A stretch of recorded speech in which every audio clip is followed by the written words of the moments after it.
phone freaks got together and hacked into it, but it was for fun. It wasn't to steal money and that sort of thing. Eventually, Kevin got arrested for things on the internet, and I got to know the man. He was doing it all for fun. White hat hacking, you might call. Almost all the hackers were, even in the early days of the internet. We were just, the internet didn't have our entire life, our financial security institutions. It didn't have our power grid, our transportation systems, everything in our life that's important, and now it does. And year by year by year, month by month by month, I notice there are more and more and more huge penetrations of data that we thought was kept private. And to me, cybersecurity is the most important issue in every single institution, every single type that there is right now. So I'm very glad for you to, I love coming and seeing Kevin's presentations. They're so interesting. And I hope you walk away a little more educated from this. Now we're going to roll a video. Well, I feel like I'm being watched.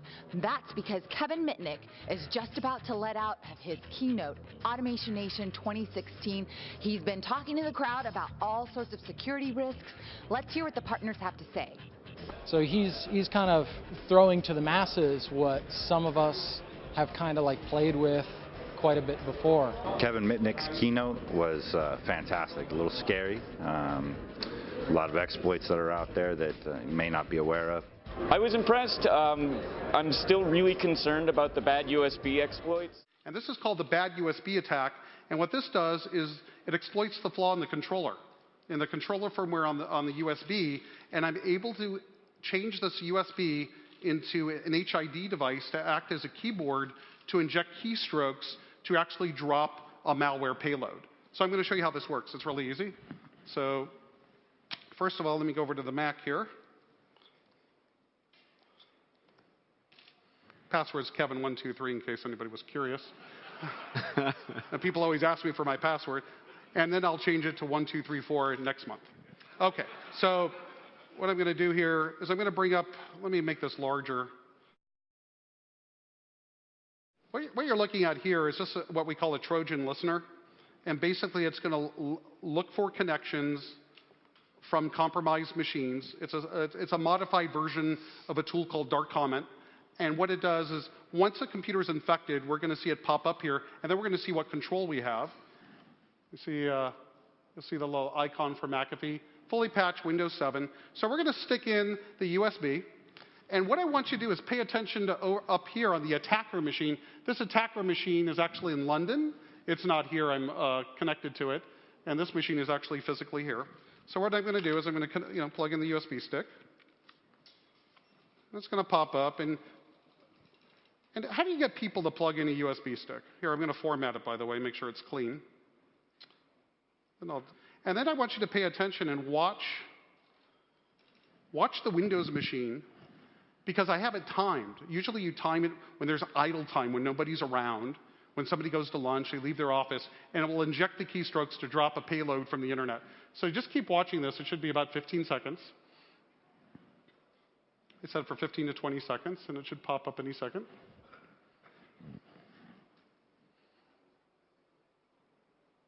There it goes. That's it. But that would happen not immediately. Of course, when I'm doing this demo, I do it right here in front of you. And in a second, we should see the Trojan pop up here. Give it a second. Sometimes takes 20 seconds. And it's a rootkitted Trojan. There it is. Right? So this machine isn't even in our building. This is in London. And this is a piece of malware you don't want on your system. Basically, if we look at the functionality of this, it's nothing special. You could upload and download files. You could look at stored passwords. Let me show you that really quick. You could modify the registry. You could turn somebody's laptop into a room bug. So if they're using a laptop, you can enable the microphone, capture the audio files, and then transfer those audio files at any time. So essentially it becomes a room bug. Now there's a password there to VPN, Cbit rocks. I don't know if you can see that. It's kind of small. Okay. And the coolest one that I like, one of my favorites, second. is the spy functions, again, where this is webcam, so you can turn on somebody's webcam. In fact, one of the CBIT employees back there's only one guy that has tape over his webcam, so I had to laugh, right? He's probably thinking of me. Right? So I turn on the webcam, and again, this is, in London, so there's probably going to be some latency here. And over here, this light pops up, and here I am, hi. And you could basically use this malware essentially to do anything. Physically watch the person, wiretap audio, upload and download other files, which could be other types of malware. You basically have full system control of the machine. You can basically upload a tool like Windows Credential Editor and get the person's passwords. It doesn't matter. But Kevin, isn't this proof, though, that when you are camming for anything, even when you're doing FaceTime, someone can be capturing that and you have no idea, right? Someone can be recording. Exactly. Yeah. And they could be watching it in real time. So basically, this is something you don't want on your machine. And when we do a couple more demos today, we're going to install the same malware. I won't have to go through the functionality. But how do you get a target to plug in a USB stick? Do you leave it in the parking lot? Do you mail it in the post with some marketing material? No. You go to the company's Facebook account or wherever their website. You download their logo, and you put in red their company logo, extremely proprietary and confidential payroll salary history, second quarter 2015. I promise you somebody will open it. But I got to tell you, Germany, you guys are different. I was staying at the Marriott in Munich to speak at a different conference, and I do this all the time. I'll go to the receptionist or the concierge, and I'll give them a USB stick, and I'll need them to print out my itinerary. So I hand it to the lady at the Marriott in Munich, and I say, can you print off something on here? And she goes, I'm sorry, sir. We're not going to plug your USB drive into our computer. We're not allowed to do that. So the only time I was ever turned down was in Germany. That's amazing. That's amazing. So this exploits a bug in the firmware, which you cannot, there's no mitigation. Just don't plug it in. Very insightful and very alarming about how vulnerable we are to exploit. Would you trust it just because it says no malware here? Or should we exercise some due diligence and actually scan it? Well, let's scan it. So what we'll do is we'll right-click it. We'll scan for threats. We'll clean it if it is a threat. And as we could see, McAfee antivirus didn't find anything wrong with the PDF. It's clean. So normally what somebody would do is simply double-click the PDF and open it. And what's going to happen here, it's going to try to open up the PDF file, but it appears that it's frozen. It's not actually frozen. It's actually running the hacker's exploit to take control over your computer.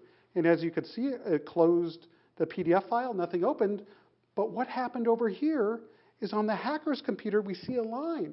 And on this line, it says that a machine name called infected connected. I'm going to talk about the threat and impact of social engineering.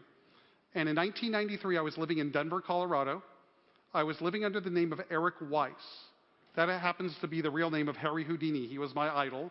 The reason I was living under that name is certain law enforcement agencies were looking for me at the time, and I didn't want them to find me.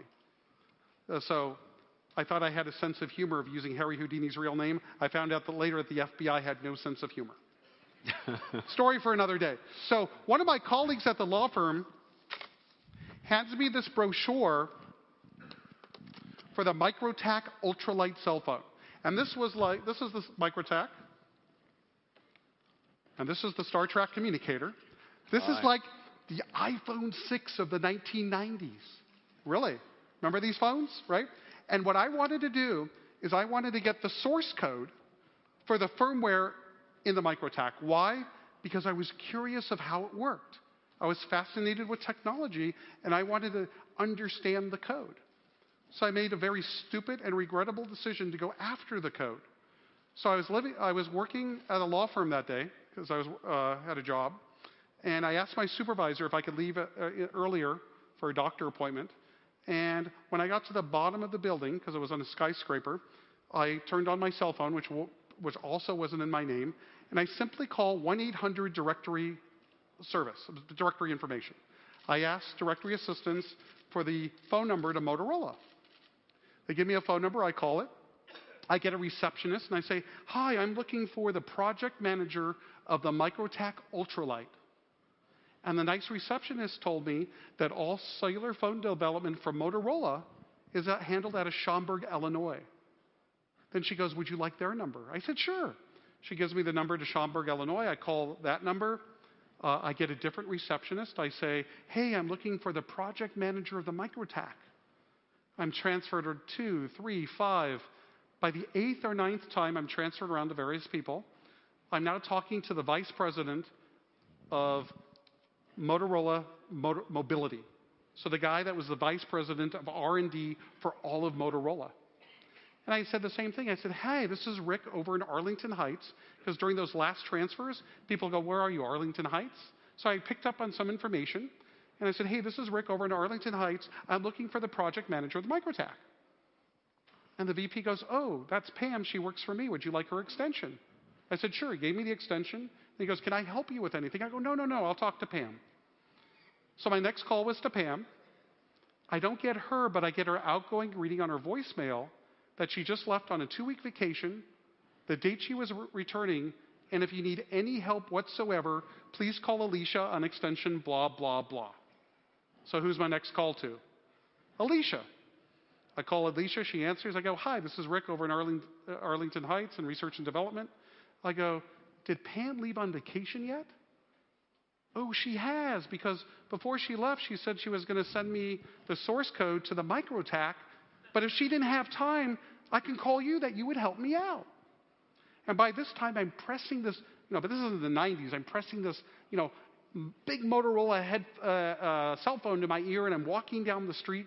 There are cars, horns honking, it's snowing, and I don't want to, obviously I want to, appear that I'm coming from an office, not, walking on the street. And I wasn't expecting the next question. She goes, well, what version do you want? And I didn't even look up the version numbers. So I was trying to think quickly, and I go, how about the latest and the greatest? So I'm walking, and I'm about a 10-minute walk from my apartment, and I hear her typing, and about 5 minutes later she goes, I found it. I go, but there's a problem, she says. I go, what's the problem? She goes, there are hundreds of directories, and within each directory there are hundreds of files. I asked her, I go, do you know how to use tar and gzip? That's like WinZip under Windows where you can archive everything. And she said no. I said, would you like to learn? And she said yes, and I became her instructor. And I taught her how to tar up all the source code. Then my next question to her is, do you know how to use FTP? And she goes, a file transfer program. I go, yes, that's it. So I gave her an IP address of a system I had access to because I couldn't give her a host like hacker@colorado.edu. So she tries to open a connection up to the IP address I gave to her, and it just timed out. And she tried twice, 3 times. Then she goes, Rick, I'm going to talk to my security manager about what you're asking me to do. I'll be right back. And I go, no, wait. Because that's the last person I wanted her to talk to, right? So I'm, again, like now 5 minutes from my apartment, and I'm kind of nervous now because she's taking a long time. And I'm worried that she's going to hook up a recorder to the call, and that's going to be Exhibit A in a court case later. And I was a little bit nervous, so I decided I was going to play a little bit careful when she came back. So a long 8 minutes later, she comes back, and she goes, Rick? Uh-huh. She goes, that IP address you gave us is outside of Motorola's campus. Uh-huh. And my manager that I just spoke to said, we can't send files outside of Motorola unless we use a special proxy server, and I don't have an account. And I go, uh-huh. And I'm about to hit end on the phone. And she goes, but I have great news for you. I go, what? She goes, my security manager gave me his personal username and password to the proxy server so I could send you the file. Yes. So by the time I could put the key to the front door of my apartment, I had the crown jewels of the MicroTac Ultralight. So Motorola, they're a great company. They develop technology. But I think it shows that a person on the other end with a good gift of gab could easily manipulate people and companies to give out information they shouldn't. Shocking to see how quickly he could trick people in through social exploits to get them to click on things and get access to a machine. I got the name recognition immediately. So much so that while I'm in the building, I'm just like, I did use the unsecured network. Let me go ahead and change some passwords. As I was doing a pen test of actually a telecommunications provider that had retail outlets all over the states, and so and social engineering was in scope. And I called this one retail outlet, which are usually the least secure because you have employees that they're selling products. They're lower paid. They're not trained as well. So I call this guy up. And I go, hi, this is so-and-so with corporate. Is this store number blah, blah, blah? He goes, I don't know who you are. I said, I just told you I'm so-and-so with corporate. Is this store number? And store number is like a piece of public information, right? So you go in, foot in the door technique is where you ask for simple and public things, and then you go in for the kill. It's a influence technique. So right away, he shut me down. And then he goes, well, I can't give you any information because I don't know who you are. I said, what do you want me to do, fax my passport? I told you I'm with AT&T. I just need to get a little bit of information from you, blah, blah, blah. And then he goes, well, have you ever read this book called Art of Deception? And I go, no. I go, what is Art of Deception? He goes, it's written by this guy named Kevin Mitnick, and after reading that book, I'm not giving out any information. I shot myself in the foot. When you're dealing with your end users, very hard to make them understand. You really have to be conscious of what you're connecting to, what you're saying okay to. Whew, I think I'm safe, which is more than I can say for some of our attendees in there who just got hacked by Kevin Mitnick, the world's most famous hacker.